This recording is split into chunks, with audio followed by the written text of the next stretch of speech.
उलझन में मत रहा करो, टेंशन भी मत करो, कर्म करो, फल तो तुम्हारा कर्म देगा, चिंता व्यर्थ क्यों करते हो।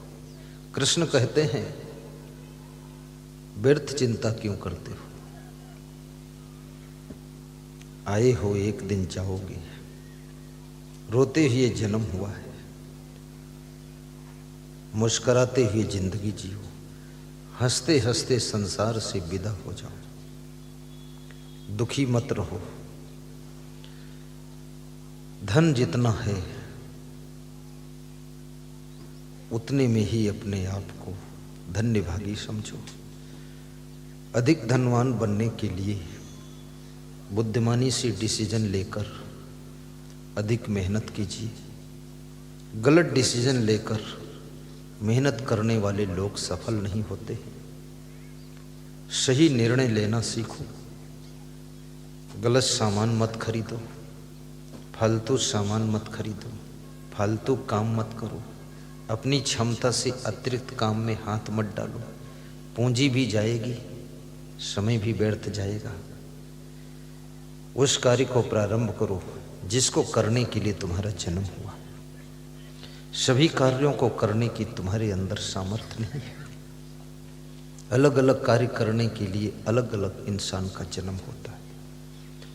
समय को भी पहचानो। अगस्त में गेहूं बोओगे, कुछ भी होने वाला नहीं। मई में गेहूं बोओगे, कुछ भी होने वाला नहीं। अक्टूबर में गेहूं बोओगे, बहुत कुछ होने वाला है। किस समय क्या करना है, इस समय को भी पहचानिए। अवसर को पहचानिए। अवसर सबके लिए आता है। ज्यादातर लोग अवसर को पहचान नहीं पाते, अवसर हाथ से निकल जाता है। बसंती लाल जी भवानी मंडी से तुम्हें हम धन्यवाद देते। ये हमारे भक्त भवानी मंडी के, इन्होंने भी प्रोग्राम 3 बार कराया। इनको भी आशीर्वाद है। जाके आ जाओ, तुम जंतर मंतर करो, कुछ सही बंदगी। ध्यान दीजिए, जिंदगी सबको मिलती है, जीने का ढंग सबको नहीं मिलता। जिनके पास जीने का ढंग नहीं है उनकी जिंदगी भार बन जाती है। जिनके पास जीने की कला है उनकी जिंदगी बहार बन जाती है, त्योहार बन जाती है। उनकी जिंदगी होनहार बन जाती है। जीने का ढंग सत्संग ही सिखाता है। जीने का ढंग आध्यात्मिक शास्त्र सिखाते हैं। इसलिए याद रखना, स्वाध्याय भी करना चाहिए, धार्मिक ग्रंथों को पढ़ना चाहिए और प्रवचन सुनना चाहिए।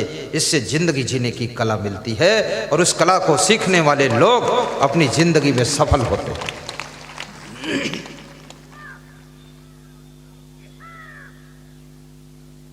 यहाँ पर साहित्य सेंटर आया है, वहाँ पर छोटी छोटी तमाम ज्ञान की पुस्तकें बिक रही। उन पुस्तकों को लीजिए। कुछ ऐसी तस्वीरें हैं जिसमें ज्ञान की बातें लिखी, उनको लीजिए और उन किताबों को पढ़िए। प्रवचन के पेन ड्राइव लीजिए, 200 घंटे का प्रवचन सुनिए। और याद रखना, दूसरों को भी सुनवाइए। अपनी बेटी दामाद को भी जोड़िए, अपने रिश्तेदारों को भी सत्संग से जोड़िए। क्योंकि जितने लोग तुम्हारी जिंदगी से जुड़े हुए हैं, यदि उसमें से कुछ भी लोग बिगड़े हुए हैं तो वे लोग तुम्हारी शांति को भंग करने में मदद करेंगे। यदि सबके सब सत्संगी हो जाएंगे तो तुमको शांति नहीं, महाशांति का सागर प्राप्त होगा और बड़ी चैन मिलेगी। पति को भी सुधरना चाहिए, लेकिन पत्नी को भी सुधरना चाहिए। आप भी अच्छे बन जाओ, आपसे जुड़े लोग भी अच्छे बने, तभी आपको सुख शांति मिलेगी। बाप भी अच्छा हो, लेकिन बेटे के संस्कार भी अच्छे हो। नशा व्यसन मत कीजिए। शराब पीना शुरू ही मत करो, छोड़ने की जरूरत ही न पड़े। शराब में कोई सुख नहीं है। शराब पीने वाले लोग मर गए, शराब अब भी जिंदा है। इस शराब ने न जाने कितनों की जिंदगी खराब कर दिया। लोग स्वयं शराब बना बना कर पीते हैं। सरकार शराब पर बैन लगा देती है तो प्राइवेट बना कर पीते हैं। देसी पीते हैं, विदेशी पीते हैं, हिंदी बोलना नहीं आता इंग्लिश बियर पीते हैं। और इसी में रहना है, सत्संग श्लोक याद करना है, भक्तों के बीच में आनंद लेना है। और वास्तव में भक्तों की सभा ये भगवान की सभा है, भगवान का दरबार है। और इस दरबार में बैठकर जिसको सत्संग सुनाने का मौका मिल जाए वो कितना सौभाग्यशाली है। ये आप कोई साधारण नहीं है। नर के रूप में नारायण बैठे हैं इधर, नारी के रूप में नारायणी बैठी है। ये देवियों का जमावड़ा है इधर, ये देवताओं का जमावड़ा है।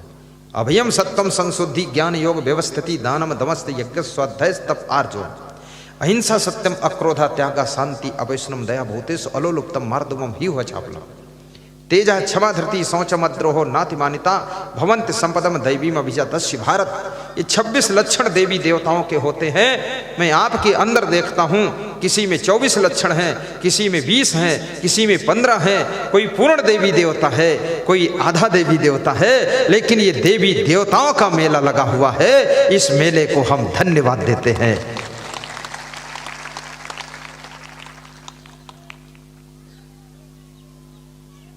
व्यवस्था भी बहुत सुंदर है।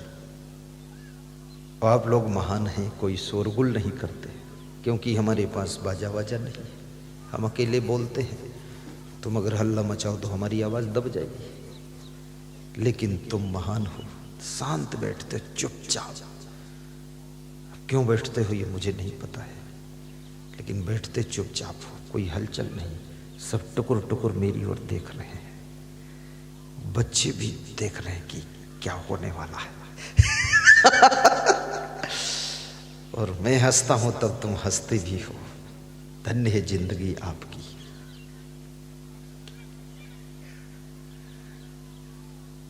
तब मारीच हृदय अनुमाना नमहि विरोधे नहीं कल्याणा शस्त्री मरमी प्रभु सठ धनी वैद्य बंद। वैद्य माने डॉक्टर से कभी विरोध नहीं करना चाहिए। अचानक जरूरत पड़ जाए, डॉक्टर से विरोध है, तो डॉक्टर आपको जिंदगी जीने के बजाय जिंदगी ले भी सकता है। सही इलाज नहीं करेगा, या कुछ और दवा दे देगा। वैद्य से विरोध मत कीजिए। बंदी कवि और बंदी कवि, जो कवि लोग हैं, बंदीगण हैं, जो तुम्हारा गुणगान करने वाले लोग, उनसे भी विरोध मत कीजिए। अन्यथा वे कोई उल्टी कविता बनाकर गा देंगे तो तुम्हारा अपमान भी हो जाएगा। भानस माने भंडारी, जो भोजन बनाने वाला रसोइया है, उससे विरोध नहीं करना चाहिए। नहीं, रसोई में नमक और शक्कर डालने के बजाय कुछ और भी थोड़ा डाल देगा तो राम राम सत्य है, वो सत्य कहे मुक्ति है। इसलिए रसोइया से विरोध नहीं करना चाहिए। स्वामी दयानंद सरस्वती को मारने वाला उनका कौन था? रसोइया ही तो था। जगन्नाथ नाम था उसका, उसने थोड़ा पॉइजन डाल दिया था। स्वामी दयानंद सरस्वती का देहांत हो गया था। रसोइया, तुम्हारे रसोइया सब इधर बैठते हैं, इनसे विरोध मत करना। खैर ये ऐसा काम नहीं करेंगे, क्योंकि ये इनके तुम पति देव हो, आपकी रक्षा चाहते हैं। और नारियां करवा चौथ का पर्व मनाती हैं पति की उम्र बढ़ाने के लिए। उस दिन ध्यान करती हैं, व्रत रहती हैं और शिव पार्वती की पूजा करती हैं। करवा चौथ के पर्व के दिन मन्नत करती हैं कि मेरे पति की उम्र बढ़ जाए।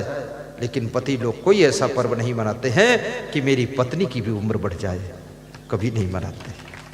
क्योंकि जितनी उम्र है इसी में वे बहुत तंग हो गए। क्यों नहीं मनाते हो?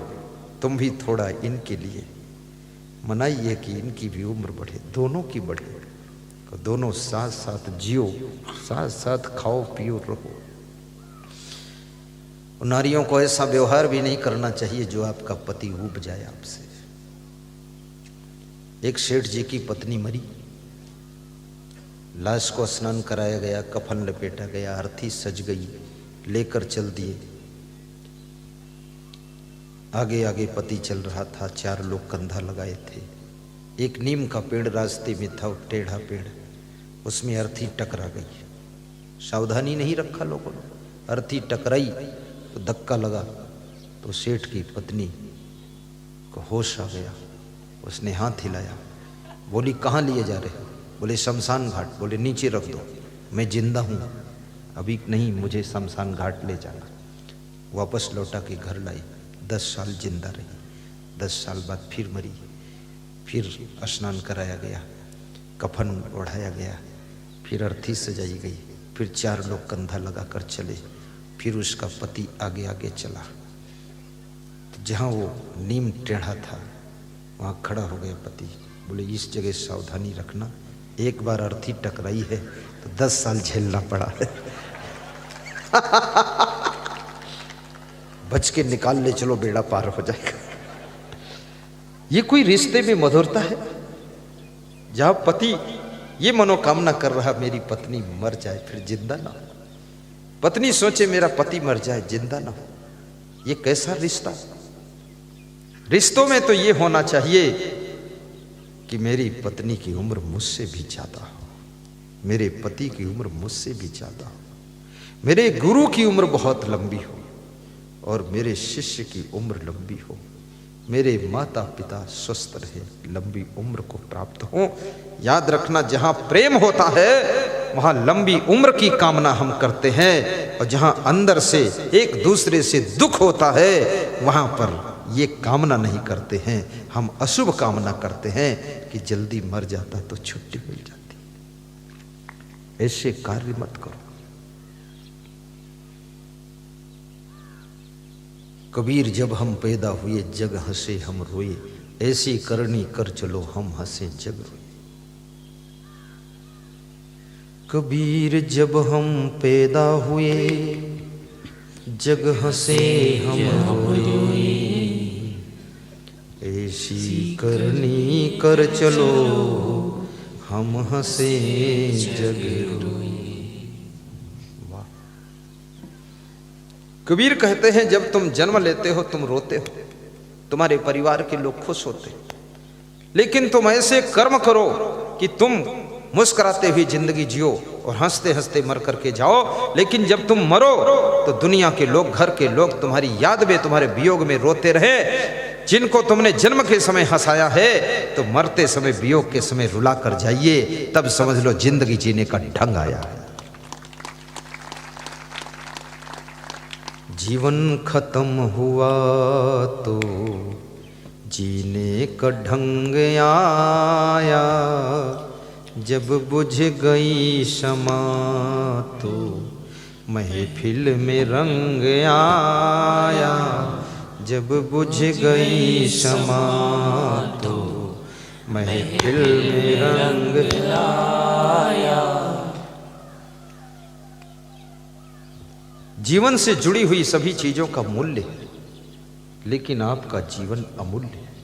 ये मूल्यवान चीजों के पीछे अपने अमूल्य जीवन को खोना नहीं। इस जीवन को किस लिए प्राप्त किया है आपने? रोने धोने के लिए, टेंशन करने के लिए, तनाव में जीने के लिए? कितने लोग तो इतना तनाव में हैं कि सो भी नहीं पाते। जिंदगी में कर्म ऐसे करिए, चरित्र ऐसा बनाइए कि आराम से सो भी सको।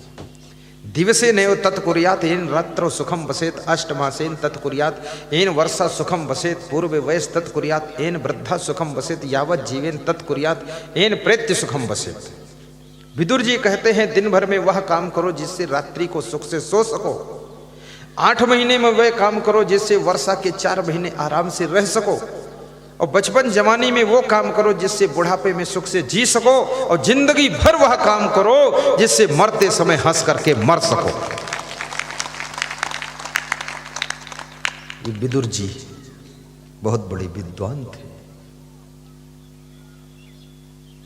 आपके सबके लिए मैं शुभकामना करता हूं, सबको धन्यवाद देता हूं।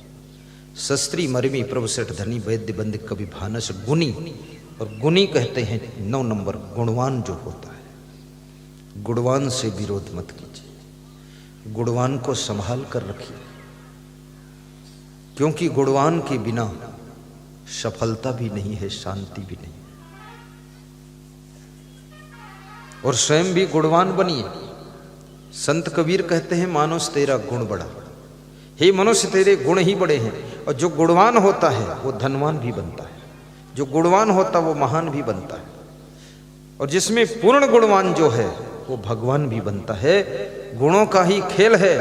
शक्कर में यदि मिठास का गुण ना होता तो उसे शक्कर कौन कहता है, और मानव में मानवता का गुण नहीं है तो इसे मानव कौन कहेगा। इसलिए गुण होना चाहिए। एक छोटी सी कहानी सुनाऊंगा फिर समाप्त करूंगा। धैर्य रखना, कोई घबराना मत। ये मत सोचना कि आज बहुत रगड़ी मारेंगे, नहीं, टाइम पर बंद कर दो। हाँ, समय पर छोड़।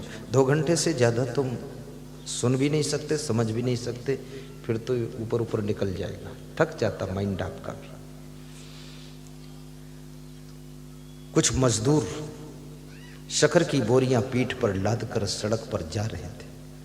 हलवाई की दुकान के सामने वो मजदूर निकलते हैं तो हलवाई की दुकान में शीशा के अंदर, कांच के अंदर सजे हुए थाल में रसगुल्ले रखे थे।